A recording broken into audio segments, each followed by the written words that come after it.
Oi, pessoal, tudo bem? Sejam bem-vindos ao nosso canal Mais Pets Podcast.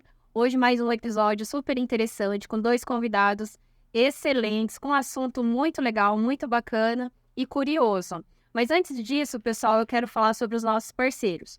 Quero mandar um super beijo para os Akitas do Instituto Alex Santos. E também quero mandar um beijão para a Cris, pessoal, a Cris de Doces e Salgados. Ela faz vários tipos de eventos pequenos, eventos grandes. Se você precisar de qualquer docinho, salgadinho, para uma confraternização, para uma reunião, liga para ela que o número dela vai estar aqui na nossa tela, tá? E olha, gente, hoje também tem o Duque Pet Shop. Ele tem 10% de desconto em quem falar que viu aqui no Mais Pets Podcast, nos serviços de banho e tosa, nos serviços de estética. E lá, pessoal, hoje vai estar muito ligado a esse assunto. Lá eles vendem medicamentos e também controles, medicamentos que fazem controles de parasitas, carrapatos, esses controles que são bem importantes e que a gente vai falar hoje aqui no nosso Mais Pets Podcast. E a outra parceria é a nossa cozinha Pet Santé, que trabalha com alimentação natural para cães e gatos. Então, agora vamos começar a nossa entrevista aqui com o pessoal. Gente, muito obrigada por ter vindo, doutora Renata, a doutora Renata, ela trabalha com a clínica médica, e o doutor João, que é médico veterinário e trabalha nessa área da medicina veterinária, né, doutor? Isso mesmo. Então, eu queria que vocês se apresentassem um pouquinho. Vamos começar com a doutora Renata, tá? Olá, pessoal. Meu nome é Renata Campos Cardidé, eu sou médica, especialista em clínica médica. Atualmente trabalho aí em Porta para atendimento do público em geral, também trabalho em unidade de terapia intensiva. E a gente hoje veio aí dar a contribuição da parte da medicina humana para o podcast de vocês. Muito obrigada, doutora, por disponibilizar esse tempo com a gente. O nosso assunto hoje é muito interessante, é um assunto que a gente fala que está em alta porque aconteceu alguns casos, né, de febre maculosa. E, assim, a gente quer tirar algumas dúvidas, né, em relação até à importância do médico veterinário estar aqui. Doutor, eu gostaria que você se apresentasse também para a gente estar puxando esse assunto, porque está muito ligado, né, tanto a parte veterinária quanto a medicina humana, porque acomete, acho que, doença para as duas situações, né, tanto para os pets quanto para os humanos, né. Então, doutor, você poderia se apresentar um pouquinho? Olá, Renata. Obrigado pelo convite. Obrigado por estar aqui com a doutora Renata também. Meu nome é João Antônio Cato Gomes, eu sou médico veterinário, tá? Eu sou sócio proprietário da Droga Vet, que é uma farmácia de manipulação exclusivamente veterinária. E eu agradeço o convite para estar aqui. Eu acho que tem tudo a ver a gente falar sobre esse assunto da febre maculosa, né? Até porque a minha empresa produz medicamentos e a gente tem recebido bastante clientes questionando essa questão da febre maculosa e quais são os riscos para eles, para os pets deles. Doutor, a tua empresa, ela fabrica medicamentos para cães e gatos, pets e animais em geral? Exato. A Droga Vet ela é uma farmácia exclusivamente veterinária. Então, ela é uma franquia, é a primeira farmácia de manipulação exclusivamente para animais do Brasil. Então, ela já tem 19 anos, Legal. né? E mais 100 lojas pelo Brasil, tá? E eu sou proprietário aqui da unidade de Maringá e a gente produz medicamentos para animais, tá? Mas não só cães e gatos, passarinho, cachorro, cavalo, coelho, gambá, para tudo. Tá? Depois que a gente começou aqui no nosso Mais Pets Podcast, a gente vê que tem pets assim, na verdade tem vários animais pets, né? E que, às vezes, assim, é que é o mais comum, né? Cachorro e gato. Exato. Mas tem passarinho, tem coelho. Nossa, coelho é uma coisa, né? Um animalzinho que hoje em dia tem bastante gente que tem, Sim. né? Mas que legal, doutor. E os medicamentos, eles são uma farmácia de manipulação. Exato. A gente recebe a prescrição do médico veterinário que consultou aquele paciente, seja a espécie que for, e ele envia a medicação que ele gostaria de usar naquele paciente e a gente produz essa medicação, tá? Legal. O grande diferencial da manipulação é a gente consegue produzir o medicamento na dose ajustada para o paciente, tá? Então, o médico veterinário vai passar a dose exata que ele quer para aquele tratamento e os dias que ele quer que aquele paciente passe pelo tratamento e a gente produz essa medicação, a gente consegue colocar sabor, no medicamento para facilitar a administração. Então, assim, Porque tem animais em que é difícil muito tomar remédio, né? muito difícil, muito difícil. A manipulação, uma das vantagens dela é facilitar a administração, tá? E a gente consegue facilitar de duas formas. Com as formas farmacêuticas diferentes, ou seja, o comum é o comprimido, né? A gente consegue fazer biscoitos, a gente consegue fazer líquido, pasta, filme oral, gel transdérmico. E a outra forma de facilitar é colocar sabor. Então, a gente consegue pôr lá saborzinho de picanha, bacon, peixe, Mas queijo. aí fica gostoso demais, né? Tomar o remédio assim. Dá vontade de experimentar. Dá vontade de experimentar. Que legal. E, bom, já que a gente está falando aí de medicamento, vamos para o nosso assunto, que eu acho que é bem interessante. Até uma das coisas que, quando você estava falando dos medicamentos, febre maculosa, ela tem cura, doutora. É algo que, assim, existem pessoas que pegam a doença, tem cura, tem tratamento, tem medicamento que faz essa cura dessa doença. Sim, é uma doença, na verdade, se ela for detectada precocemente, existe medicamento que, além de trazer a cura, é medicamento que você pode usar em casa. Então, quando você faz esse diagnóstico de forma precoce, o tratamento ele pode ser domiciliar, não necessitando de nada hospitalar, se a pessoa tiver condições de se manter em domicílio. Certo? Então, essa parte que eu acho muito importante, né? Que foi o problema que aconteceu em Campinas, né? Das pessoas estarem ali muito, muito graves, porque é uma doença que ela existe, mas ela existe em pequenos surtos. Ela é diferente de doenças que a gente tem aqui, como a dengue, que você tem no Brasil inteiro, né? Todo o período, era uma doença mais relacionada ao período do verão, mas hoje em dia, até no inverno, né? A gente tem diagnosticado aí a dengue. E no caso da febre maculosa, ela está muito ligada a pequenos surtos em algumas regiões e sempre as mesmas pessoas estão relacionadas a esse ambiente. Então, naquele caso, foi a fazenda, né? Que teve a festa, tudo. E todas as pessoas que foram detectadas com a doença estiveram presentes nessa fazenda, que traz para a gente a presença, né, do carrapato nesse meio. Que não significa que, por exemplo, na área urbana, né, de Campinas, exista o carrapato. Então, está muito relacionado a isso. Entendi, doutor. Então, vamos começar assim, lá antes. Esse carrapato, né? Porque o que ele é? Ele é um hospedeiro? Como que se chama isso? Ele pega essa doença e transmite para o ser humano? Como que isso funciona? Então, assim, só para a gente organizar as informações, então, começar lá do início. Por que é febre maculosa, né? Então, a febre maculosa era uma doença febril, era uma doença causada por uma bactéria, e essa bactéria, obrigatoriamente, ela tem que estar dentro da célula, então ela se assemelha muito ao vírus. Por isso que ali no comecinho, quando tem os primeiros sintomas, as pessoas confundem muito com doenças virais. E o carrapato, a gente fala que ele é o vetor da doença. O que é isso? Ele é capaz de picar determinado biciclinho que às vezes está infectado, e aí ele passa para o humano através de uma outra picada. Mas ele não é considerado reservatório natural. O que seria esse reservatório? Seriam algumas espécies, né, espécies de animais que naturalmente têm ali a doença, né, por algum motivo, e aí o carrapato acaba parasitando, né, essas espécies e aí passando para os seres humanos. Eventualmente acaba estando presente em animais domésticos, mas é mais comum a gente encontrar em cavalo, encontrar em roedores, como capivaras, né, que está ali muito relacionado a áreas que tem rios, né, justamente onde o pessoal acaba indo, né, e acaba pegando, né, a doença, e também alguns tipos de marsupiais, que no nosso território mais comum é o gambá.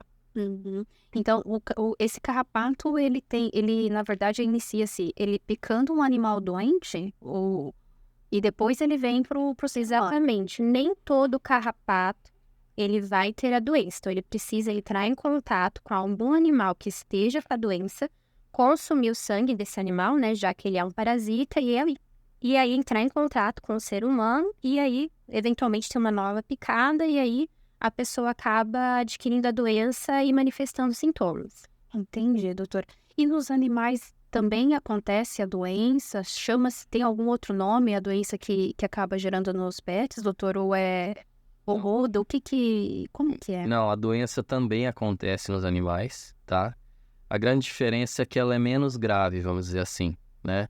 Igual a doutora comentou, nos humanos, caso a doença não seja diagnosticada de maneira rápida, ela se torna perigosa, né? Nos animais, ela é uma doença um pouco menos grave, mas acontece também, tá?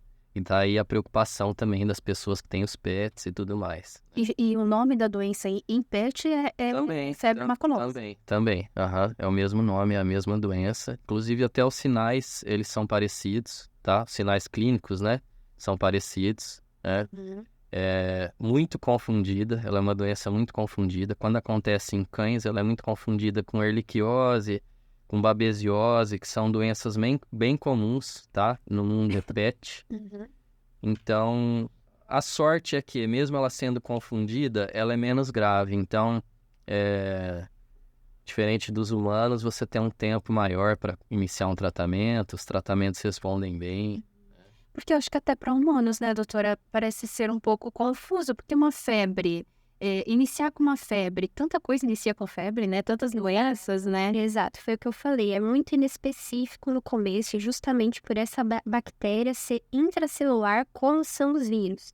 Então, a primeira suspeita ali da parte médica é de doença viral.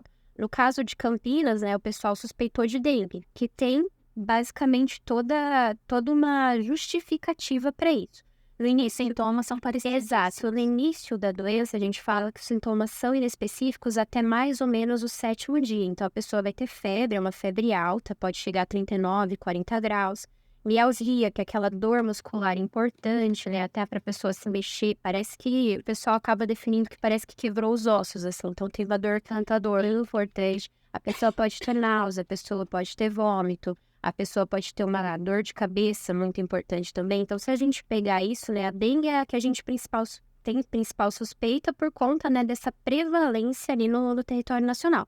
Mas existem outros diagnósticos diferenciais. Pode ser leishmaniose, pode ser outras arboviroses, como a zika vírus, chikungunya. Pode ser, inclusive, sintomas compatíveis com faccites.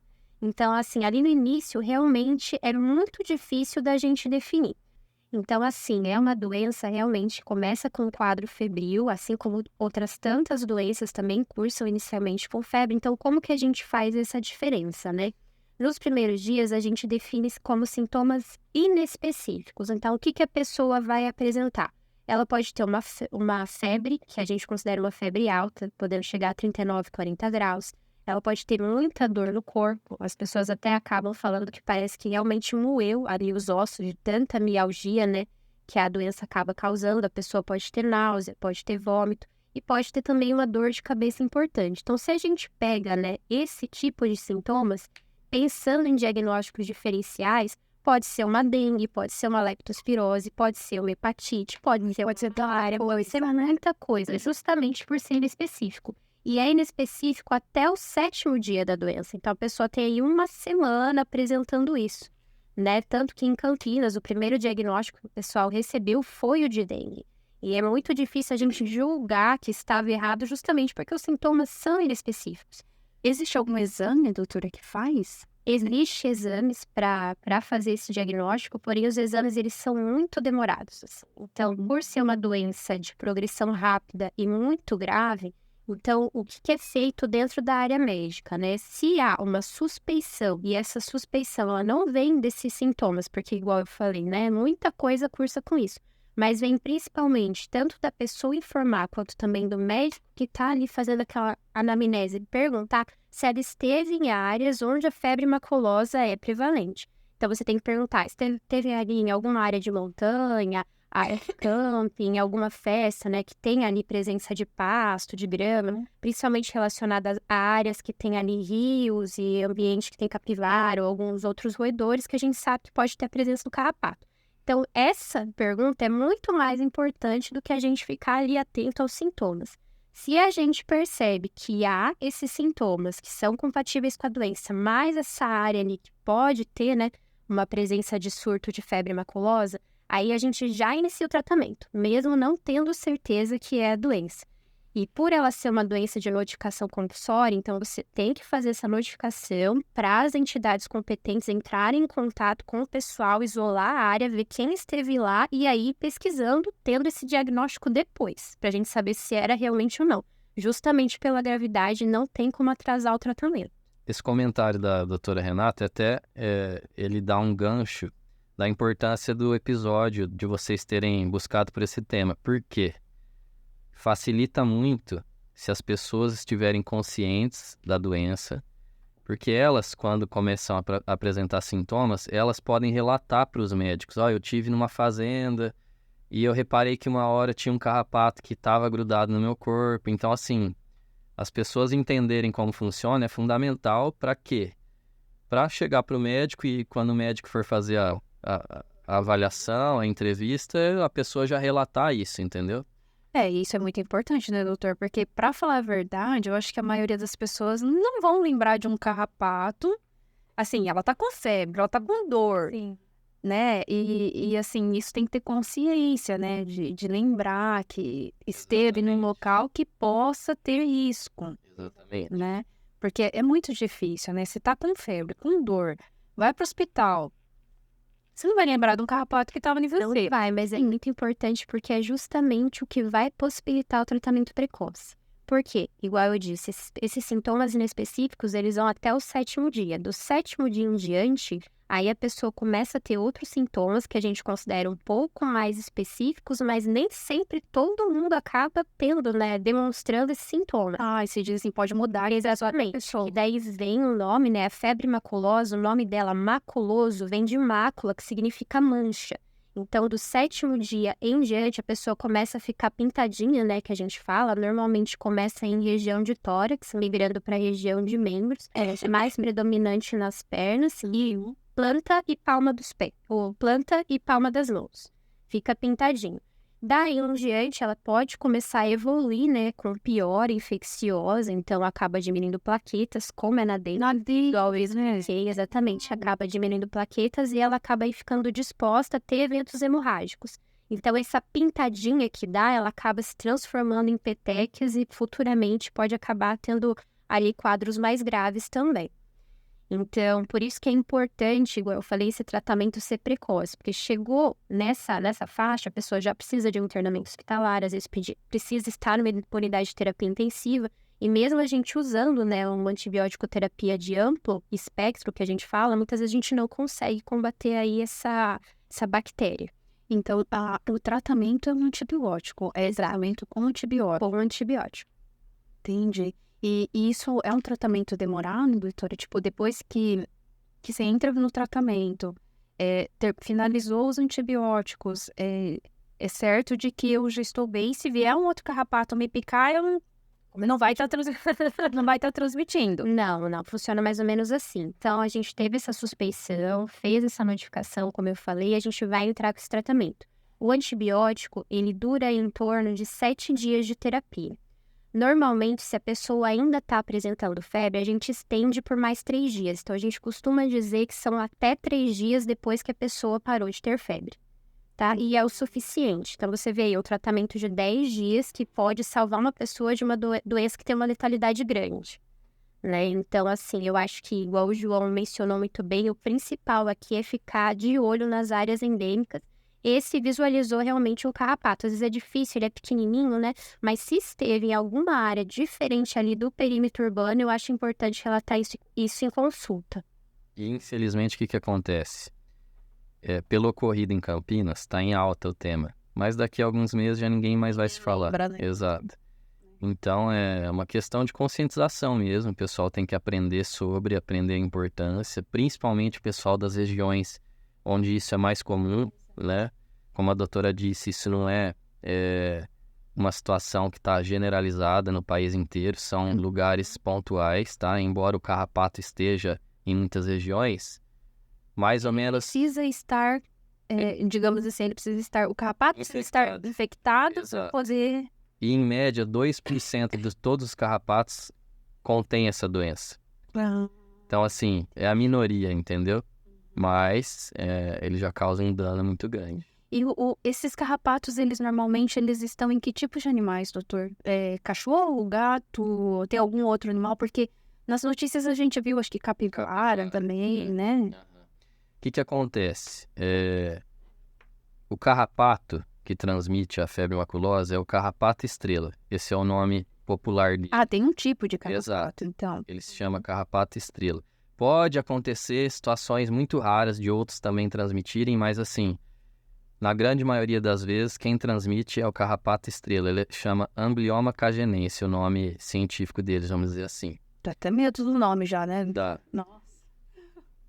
Principal ponto aqui, ele não é o principal carrapato que parasita cachorro, tá? Os nossos cães e gatos, tá?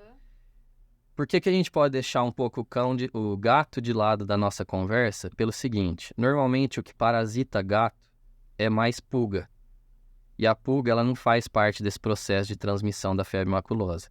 Então a gente pode deixar o gato um pouco de lado e focar mais em se tratando de animais domésticos, mais no cachorro, tá? Mas, para nossa sorte, vamos dizer assim, o carrapato estrela ele não é o mais comum a parasitar os cães, tá? Os cães, o carrapato mais comum é o carrapato vermelho, que a gente chama, tá? Também tem um nome científico que dá medo, tá? Bom, carrapato já deu medo, né? Você pensa no carrapato, aquele bichinho feio que fica sugando, né, os nossos pets, é horrível, né? Em se tratando das capivaras, o que é a grande situação? A capivara ela é muito parasitada pelo carrapato estrela, tá? E a capivara, ela se torna um animal que está muito presente em ambientes urbanos. Então, você vai em grandes centros, tem aqueles parques que tem um monte de capivara, tá? Um exemplo, eu tive no começo do ano em Curitiba, tá?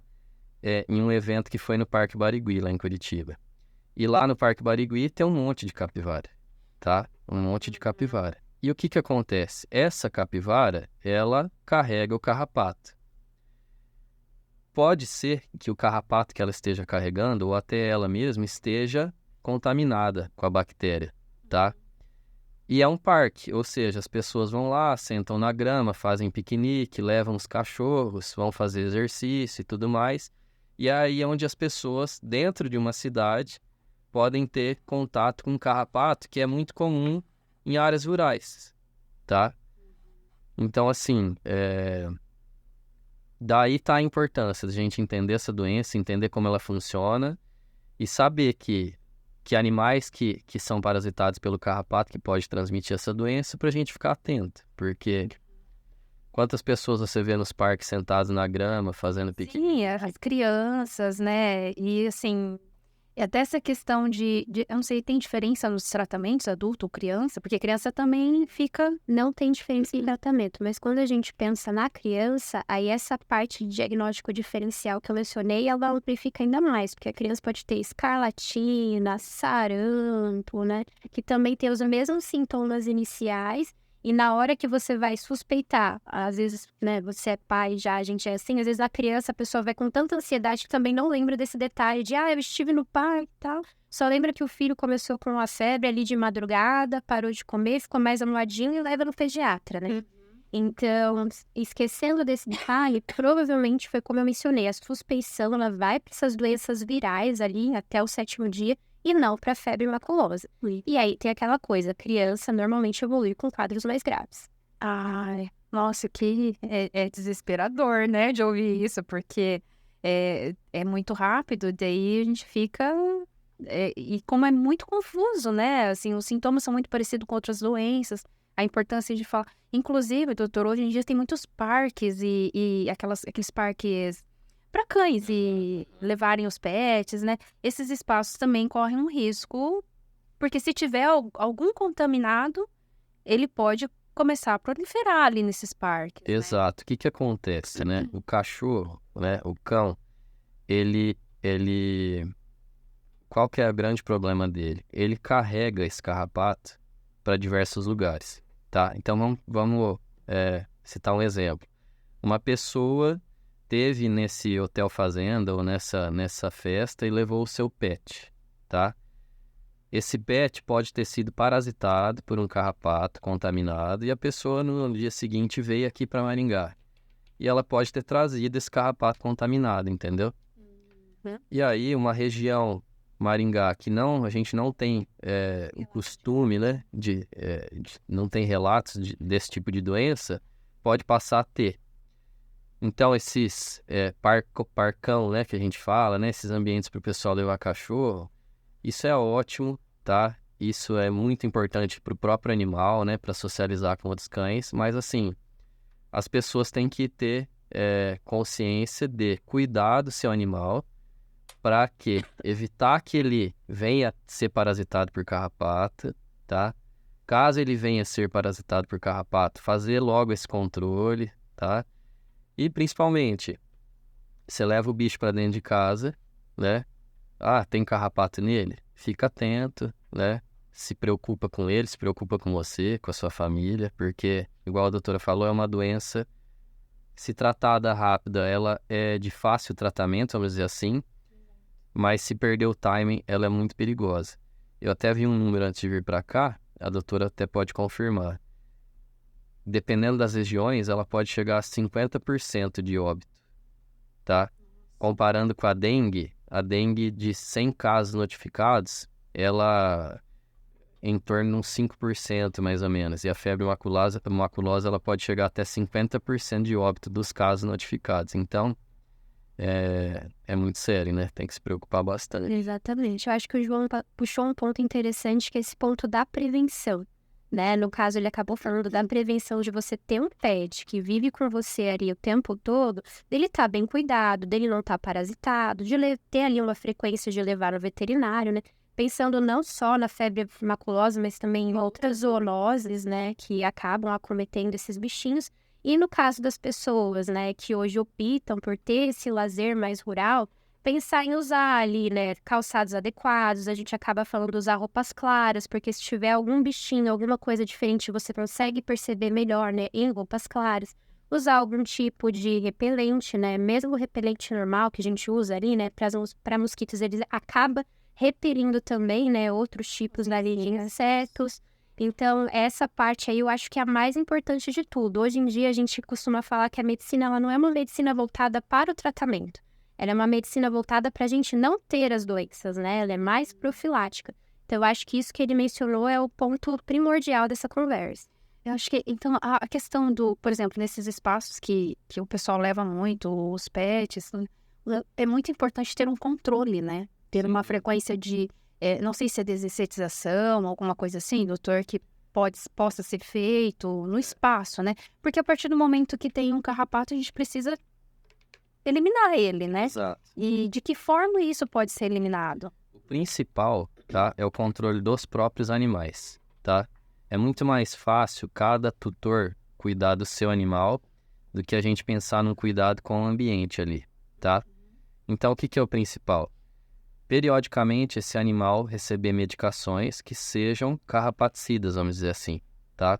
Que vão evitar que esse animal seja parasitado pelo carrapato. Quando o carrapato subir nele, o animal vai estar com o medicamento circulante e esse animal, o carrapato vai acabar morrendo, vai cair dele, vai sair dele, tá? Ele não chega a picar. Quando a gente passa esses carrapaticidas, ele não chega a picar. Normalmente não. Se o animal estiver sendo tratado da forma certa e o medicamento estiver agindo da forma certa, ou seja, periodicamente ele tem que estar recebendo esse tipo de tratamento, vai evitar que o carrapato fique ali alojado nele, sugando sangue. Ele às vezes até vai subir, mas ele vai subir, vai morrer, ou ele vai subir, vai descer, tá? Repelentes também são extremamente importantes para os cães, tá? Pouca gente sabe, mas existem repelentes para cães, tá? Esses repelentes, eles não garantem 100% que não vai subir nenhum carrapato, mas, paralelo ao repelente, o animal com o carrapaticida em dia, ele vai estar seguro, tá? Então, a segurança é o carrapaticida mais o repelente. Exato. Não é um ou outro. Exato. Se for para escolher um dos dois, O carrapaticida, Certo. tá? Mas pensando num cenário ideal, os dois. E o principal, que é o que a doutora falou, a pessoa tem que saber para onde ela tá indo, entendeu? Então, assim, tá indo para ambientes que já ouviu relatos de acontecer aquele problema, ela tem que estar atenta, tá? Por quê? A gente está falando aqui especificamente da febre maculosa, mas nos parques os carrapatos contêm outras doenças ali para os cães, né? Igual eu falei, erliquiose, babesiose, então assim... Verdade, compromete com outras doenças a vida dele. Exato. Então, você cuidando do seu animal, você está protegendo contra tudo, né? e, consequentemente, você está protegendo contra você mesmo, né, e sua família, porque você está evitando que o animal leve para casa, às vezes, um carrapato que venha a picar você, tá? E eu até gostaria que a doutora explicasse, para vocês verem como é interessante. O carrapato, ele não transmite a doença assim, ele picou, desceu, transmitiu. Tem um ponto muito interessante aí. Eu já pensava que era assim, ó, ele pica e... Não. Não, normalmente, quando ele entra em contato, né, com a pessoa, então ali com aquela superfície de pele que a gente fala, ele tem que ficar ali de 4 a 6 horas para daí tá transmitindo essa bactéria para a pessoa. Ah, não é rápido. Não é rápido. Então, vamos supor, né, que você tá ali no hotel fazenda, percebeu que tem um carrapato no pescoço de alguém. Se você tiver ali uma delicadeza em tentar extrair ele dentro desse período de tempo, você consegue evitar que a pessoa esteja adquirindo a bactéria na circulação. Olha só que interessante, né? É a questão, até agora você falando das roupas claras, isso é importante porque a gente consegue enxergar mais fácil, né? Exato. Então, assim, ele nos dá uma chance ainda. Não é assim, o carrapato te picou e você tá doente, tá? Porque a dengue né? Assim, a dengue... Ficar transmitindo, né, também se o mosquito tiver ali, né? E aí, falando dessa doença, gente, parece que é tudo muito igual a dengue, né? É muito parecido. É tipo, Eu acho, eu acho que o ponto crucial é o fato de ser uma bactéria que precisa ser intracelular, assim como são os vírus. Então, nesse período inespecífico, né, que é quando a gente está tentando combater esses micro-organismos, é tudo igual, porque os dois estão ali confinados dentro da célula. Então, até começar a ter uma imunidade específica, pensando em uma imunidade dirigida para uma bactéria, demora. Então, ali, a conversão, né, dos anticorpos que a gente acaba falando dentro da área médica, ela vai acontecer de 7 a 14 dias até 21 dias. Então, por isso que esse período é demorado e por isso que começa a aparecer alguma coisa específica em algumas pessoas, né? Que foi um ponto importante que eu postulei, do 7º dia em diante. Nessa primeira semana, é muito difícil você fazer o diagnóstico se não tiver aí essa presença desse fator ambiental muito importante. mas a que a pessoa começa a ter sintomas é a partir de quantos dias, mais ou menos? Depois desse período, igual a gente falou, o carrapato ele vai demorar aí de 4 a 6 horas para estar transmitindo. Dessas 6 horas em diante, ela já pode começar com sintomas inespecíficos. Os sintomas, então, e aí, relativamente rápido, a gente começa a identificar. Depois da picada, ele é rápido, mas aí também varia de indivíduo para indivíduo. Tem gente que tem uma resposta imunitária um pouquinho mais baixa, tem gente que às vezes demora um pouquinho mais para desenvolver. Então, assim, o período de incubação seria de quando o carrapato picou até começar a ter os primeiros sintomas, ele varia de 7 a 14 dias. Né? Então, realmente é um período longo. Então, quando a gente tem uma suspeição, a gente tem que fazer essa retrospectiva. Se teve em algum lugar que pode ter, né, algum tipo de contaminação, de 14 dias para trás. Então, às vezes foi aquele casamento que foi numa chácara 2 semanas atrás, que você pode ter tido essa picada do carrapato, que veio a desenvolver os sintomas 2 semanas depois. Né? Mas mesmo assim, dentro do período de 30 dias, digamos, é melhor você estar ali questionando se esteve em alguma área que pode ser considerada endêmica. Nossa, mas é difícil, né? Assim, é porque a nossa vida, a gente faz tanta coisa, né? Passa por tantos lugares, tem gente que viaja o tempo todo, e é difícil você detectar uma possível. A primeira coisa que a pessoa fala, é uma gripe, é a dengue, né? Porque aqui em Maringá, por exemplo, tem tudo de dengue, né? E tem que tomar muito cuidado, né? Porque a evolução é rápida, né? Exato. Por isso que igual o João já tinha falado, eu também mencionei, assim, dentro do que tem que ficar guardado, eu acho que o principal é prevenir. Prevenir, porque remediar a gente viu que pode ser difícil. Apesar de ser um medicamento que é um medicamento barato, de fácil acesso, igual eu falei, de ser, né? Poder usar em casa...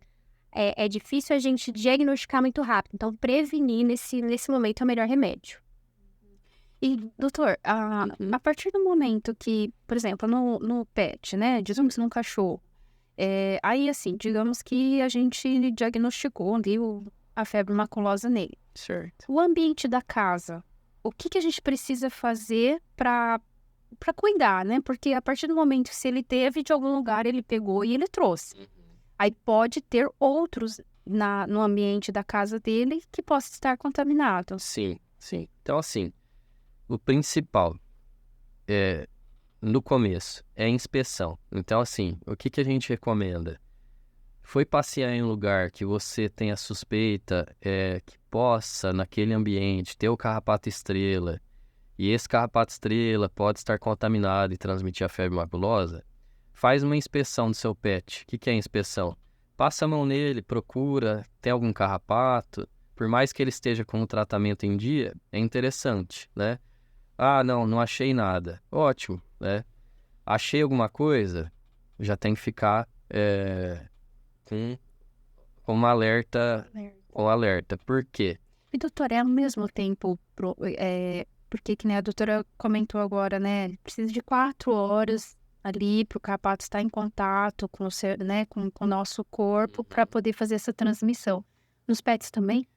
Nos pets também, tá? Para ele transmitir, para o carrapato infectado transmitir a bactéria, ele também precisa ficar um período longo, né? 4 horas é considerado um período longo ali, em contato com a pele do cão e fazendo a sucção ali do sangue, tá? O que acontece? O carrapato, ele precisa ativar ali as glândulas salivares dele, consequentemente fazer essa liberação de bactéria, por isso que ele precisa ficar bastante tempo ali, naquele processo. E aí, o que é importante? Diferentemente de nós, né, dos humanos, os cães, eles não falam com a gente, né? Sim. Então, assim, se na medicina humana já é uma situação pouco comum, tá? E muito inespecífica, ou seja, confundida com muitas outras doenças, nos cães também, tá? Ela nunca vai vir em primeiro lugar. Quando o animal estiver apresentando algum sintoma, ela não vai vir em primeiro lugar febre maculosa para aquele cão, tá? E por se tratar de uma doença menos agressiva nos cães, também a preocupação é menor ainda. Então, passa muito assim, igual a doutora Renata falou, prevenção, conscientização, de saber se você esteve em algum ambiente que você corre risco de entrar em contato com carrapato contaminado e cuidar de você e cuidar do seu pet, tá? Ah, meu pet está com sinais que correspondem a uma febre maculosa, tá? Nos pets o principal é prostração, tá? Ele vai ter febre, mas o que a febre causa muito nos pets? Prostração, ele vai ficar desanimado, deitado, tá? Se você suspeita, ou se você quer garantir que possa ser um caso de febre maculosa, nos pets existem os exames, tá? Que podem ser feitos para detectar isso, mas como a doutora falou, o resultado é demorado, tá? Então, costuma-se a tratar sintomas e também já entrar com antibiótico que trataria uma possível febre maculosa, que aí você dorme tranquilo, vamos dizer assim, né? Então, assim, os pets também podem ter a doença, né? Principalmente o cão, ele pode ter a doença, ela é menos agressiva, ela é menos perceptível, mas a gente tem que ficar atento, tem que ficar bastante atento. Porque assim, de qualquer forma, ele estando doente também, é um risco para quem vive com ele, né? Porque o carrapato, ele pode ainda estar existindo nesse ambiente que ele vive, alguma coisa. Exato. A gente tem alguma ideia de quanto tempo vive um carrapato? Então, é muito variado, tá? É muito variado. E a grande questão não é nem quanto tempo que vive, mas é a capacidade que ele tem de se reproduzir.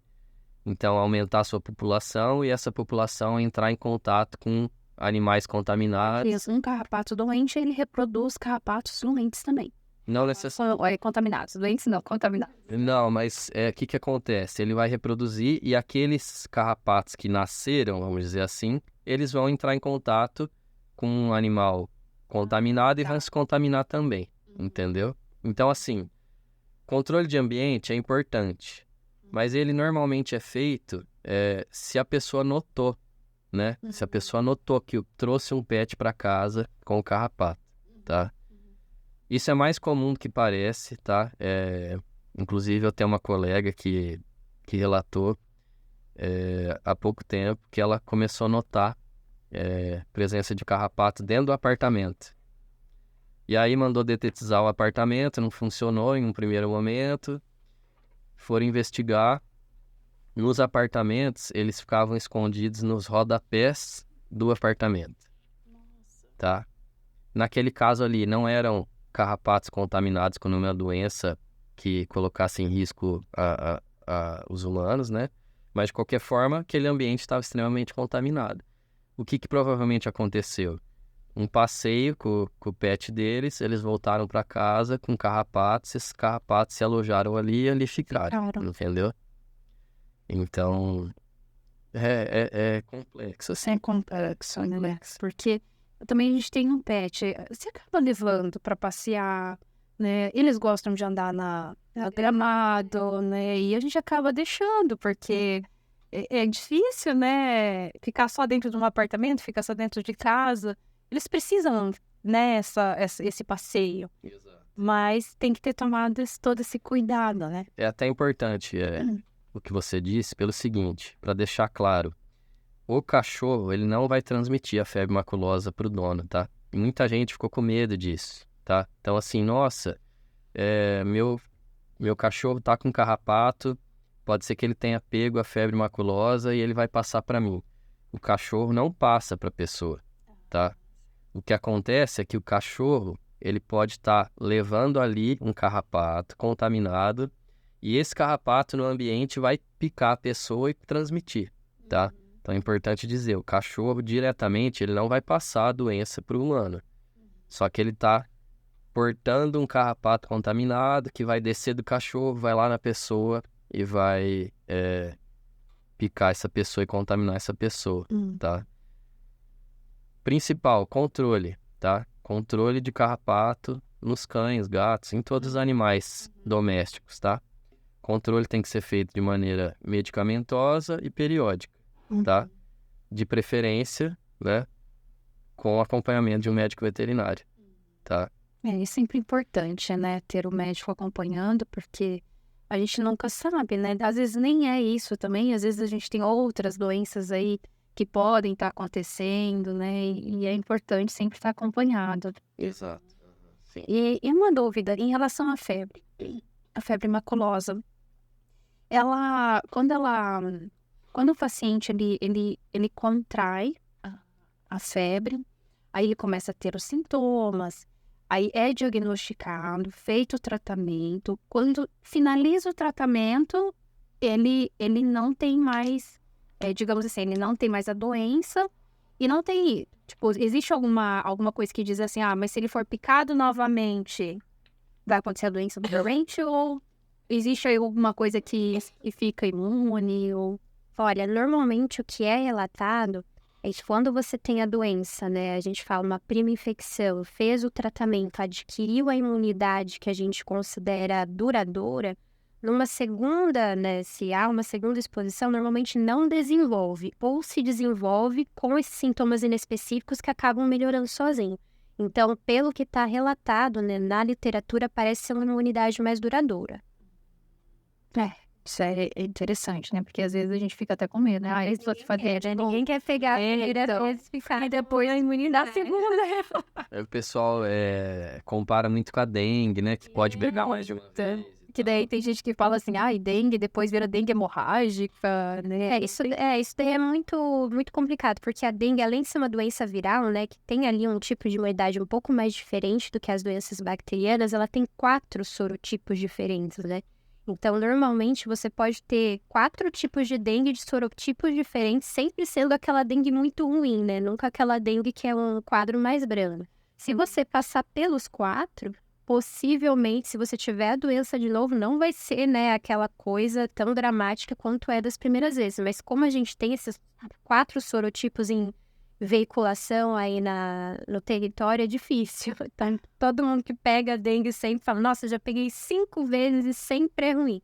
Então, é bem difícil. Mas o caso da febre maculosa, por ser uma doença bacteriana, normalmente, quando você faz essa soroconversão, né, que é quando você converte ali a imunidade, que é essa imunidade primária, numa imunidade que é mais duradoura, os relatos que a gente tem tido é que fica com essa imunidade duradoura mesmo. Se chegar a ter um outro contato, mesmo que a bactéria entre, os anticorpos atacam ela antes que ela consiga entrar dentro da célula e desenvolver a doença.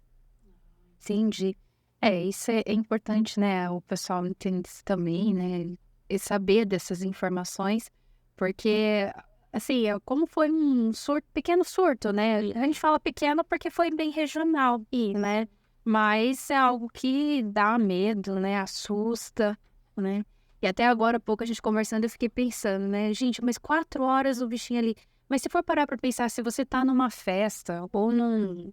Sei lá, distraído, né? Pode acontecer mesmo. Exato. E o carrapato, não necessariamente ele vai ser uma estrutura grande ali, de fácil visualização.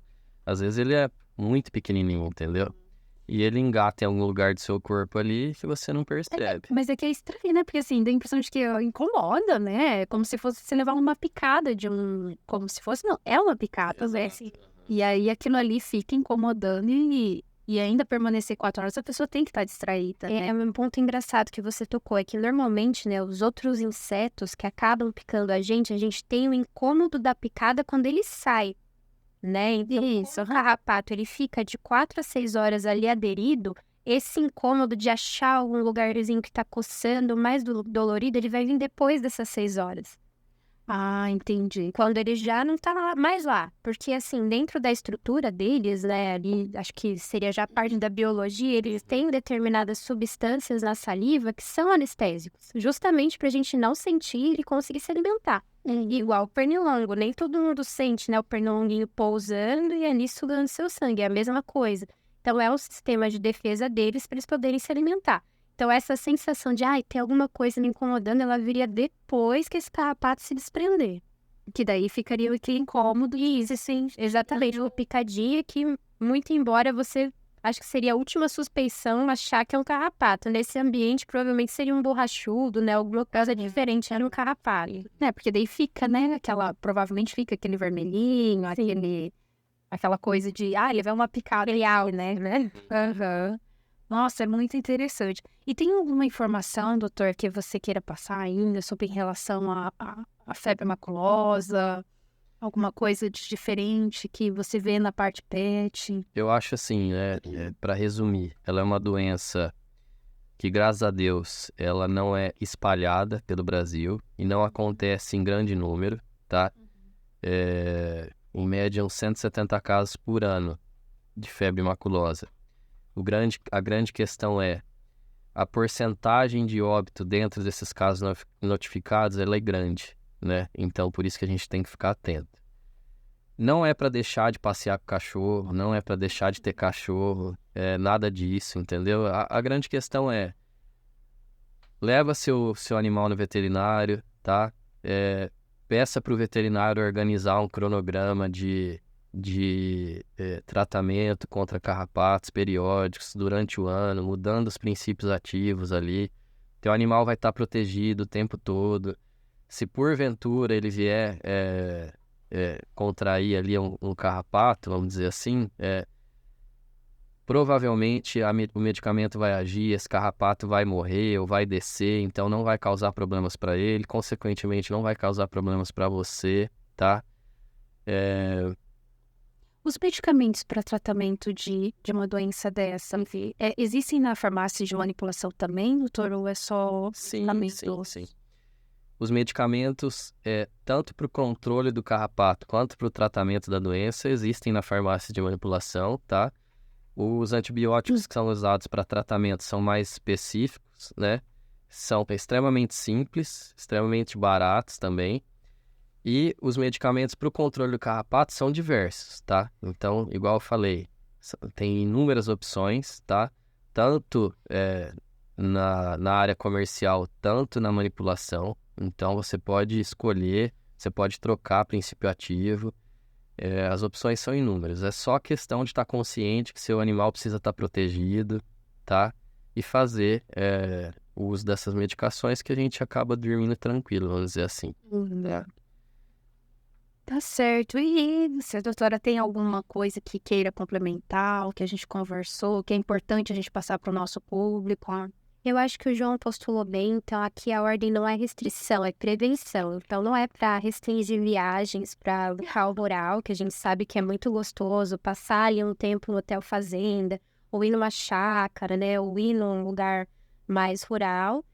Ter essa prevenção do pet, ter essa conscientização que se for nesses lugares, às vezes se tiver ali, né, animais que possam veicular a doença, como as capivaras, né, que eu acho que aqui são os principais, essas áreas que tem rios, usar roupas claras, usar o calçado adequado, né? Às vezes botina um pouquinho mais alta, ficar atento depois no banho, ver se tem alguma coisinha diferente.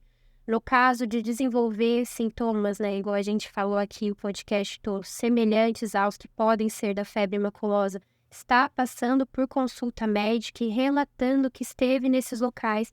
Eu acho que essas são as principais informações que a gente tem que deixar aqui para a população. Tá certo, doutora. Obrigada. Obrigada para vocês por terem vindo. Vocês gostariam de deixar o arroba de vocês para o nosso canal? Aí vai estar aparecendo aqui na tela. A doutora pode falar o arroba. Não sei se tem algum Instagram profissional, pessoal, como é que é. Porque o pessoal às vezes pode ter alguma dúvida. Claro, o meu Instagram ainda é pessoal, mas eu posso deixar ali para o contato. É @rccadide. E quem tiver alguma dúvida, porventura quiser adicionar e tá fazendo alguma pergunta, estamos aí à disposição. Dá certo, doutor? Eu vou deixar o arroba da DrogaVet, tá? É @DrogaVet Maringá. E também tem o @DrogaVet, que aí é o perfil nacional, tá? Precisando de algum tipo de medicação relacionada ao tema ou não, a gente fica à disposição. Eu te agradeço pelo convite. E parabéns pela iniciativa, o tema é extremamente pertinente e obrigado. Obrigada, a gente que agradece, pessoal. Pessoal, então, muito obrigado aí pela presença de vocês também.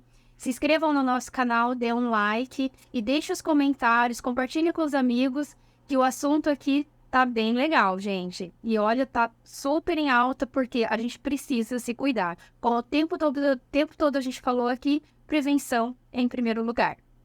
Um beijão. Parabéns!